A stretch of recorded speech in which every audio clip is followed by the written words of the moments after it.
नमस्कार साथियों, मेरा नाम है दिव्यांश दीक्षित और स्वागत है आप सभी लोगों का तर्कवाद शो के एक नए एपिसोड में। आज हम बात करने जा रहे हैं एक बेहद दर्दनाक और शर्मनाक घटना के बारे में।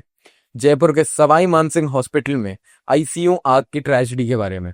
ये हादसा रविवार 5 अक्टूबर से 6 अक्टूबर 2025 को देर रात जब अस्पताल में ट्रॉमा सेंटर के आईसीयू वार्ड में अचानक आग लग गई तब का है। उस समय आईसीयू में करीब 11 मरीज भर्ती थे, जिनमें से ज्यादातर गंभीर हालत में थे और वेंटिलेटर पर थे। रात को करीब 11:30 बजे अचानक धुआं फैलने लगा और कुछ ही मिनटों में पूरा वार्ड काले धुएं से भर गया।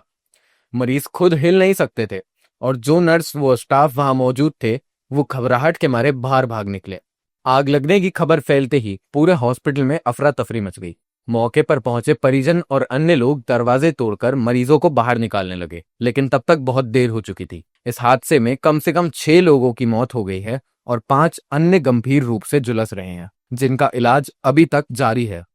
कुछ रिपोर्ट्स के मुताबिक मृतकों की संख्या ज्यादा बताई गई थी, लेकिन सरकार ने फिलहाल 6 मौतों की आधारिक पुष्टि करी है। इस घटना के बाद परिजनों ने हॉस्पिटल प्रशासन पर गंभीर लापरवाही के आरोप लगाए हैं। उनका कहना है कि फायर सेफ्टी अलार्म्स ठीक से काम नहीं कर रहे थे, फायर अलार्म्स नहीं बजे और फायर एक्सटिंग्विशर्स भी खराब साबित हुए हैं।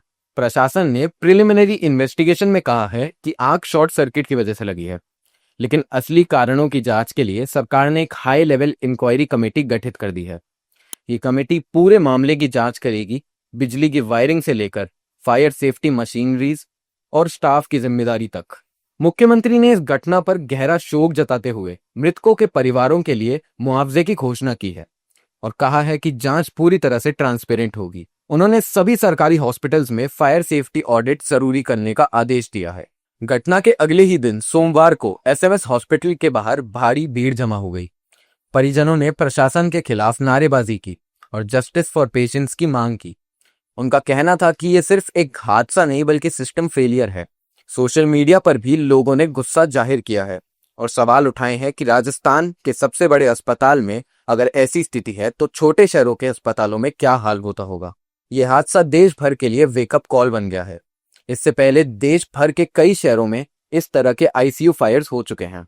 दिल्ली, मुंबई, अहमदाबाद और भोपाल में ऐसी घटनाओं ने जिंदगियां ली हैं। विशेषज्ञों का कहना है कि आईसीयू में सबसे ज्यादा खतरा इसलिए होता है क्योंकि मरीज वेंटिलेटर और मॉनिटरिंग सिस्टम्स पर निर्भर होते हैं और अगर बिजली के उपकरणों में गड़बड़ी हो जाए तो इवैक्यूएशन लगभग असंभव हो जाता है। इसलिए हॉस्पिटल में इमरजेंसी ड्रिल्स, इलेक्ट्रिकल इंस्पेक्शंस और ट्रेन स्टाफ की मौजूदगी बेहद जरूरी है।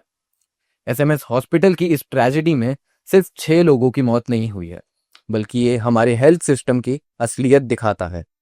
ये बताता है कि जिन जगहों पर जिंदगियां बचाई जाती हैं वहां पे भी लापरवाही जिंदगियां छीन सकती है। अब ये जरूरी है कि जांच केवल कागजों पर ही ना रहे, दोषियों को सजा मिले और देश भर के हॉस्पिटल्स में फायर सेफ्टी स्टैंडर्ड्स को सख्ती से लागू किया जाए। इसी के साथ आज की खबर का सिलसिला हम यही समाप्त करते हैं। मैं दिव्यांश दीक्षित आप सभी से विदा लेता हूं। धन्यवाद।